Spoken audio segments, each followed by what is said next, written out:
Magandang araw, brothers and sisters. So ngayon, ang pag-uusapan po natin ay isa sa mga paalala ng Old Testament book. Ano po? Pag sinabing Old Testament book, ito po yung kasama ng New Testament. Tinatawag po silang Biblia or Bible dahil pinagsamang aklat ng New Testament at ganoon din po ang aklat ng Old Testament. Ano po? Sa Old Testament, meron po tayong Book of Joshua na tinatawag. At sa Book of Joshua chapter 1 verse 8, ito po yung isa sa pinakamahalagang paalala po para sa ating mga tao para hindi po tayo mawala sa landasin po natin sa kabila ng marami nating pagsubok sa mundo, sa kabila ng maraming naglilitawan na maaaring magkaroon ng kalituhan sa ating mga puso at isipan.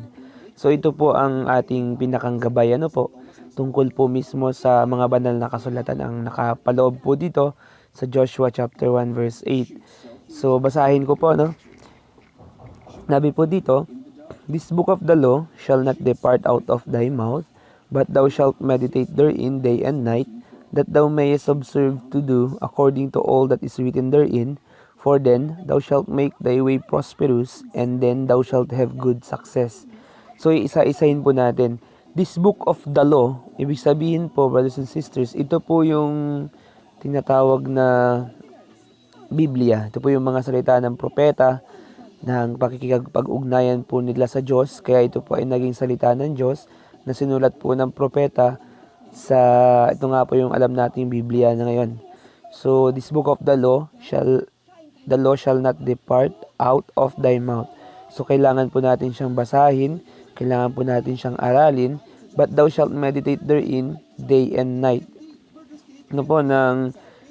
Kahit na umaga, kahit na gabi, kailangan po natin na pagbulay-bulayin ang mga salita ng Diyos at pagtuunan ng pansin. Dahil kagaya nga po ng sinabi ko po sa nauna ko ng video na ang pagbabasa ng Biblia, pagbabasa ng mga banal na kasulatan ay isa ng talento para sa generation natin.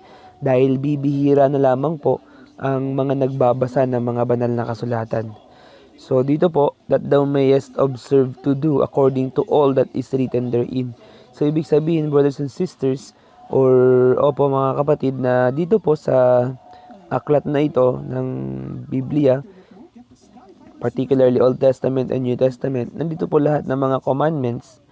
Example po ng commandments, yung pong 10 commandments na binigay ng Diyos kay Moises. At ganoon din po ng New Testament, sa yung 2 greatest commandment na binigay naman po ng ating tagapagligtas na si Jesu Cristo.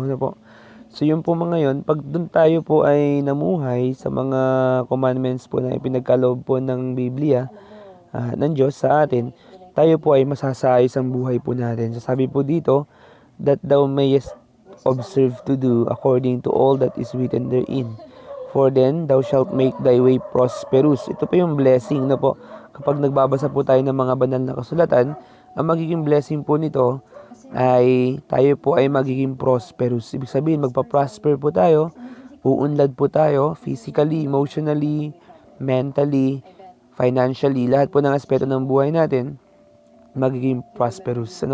And then thou shalt have good success. At magiging successful po tayo.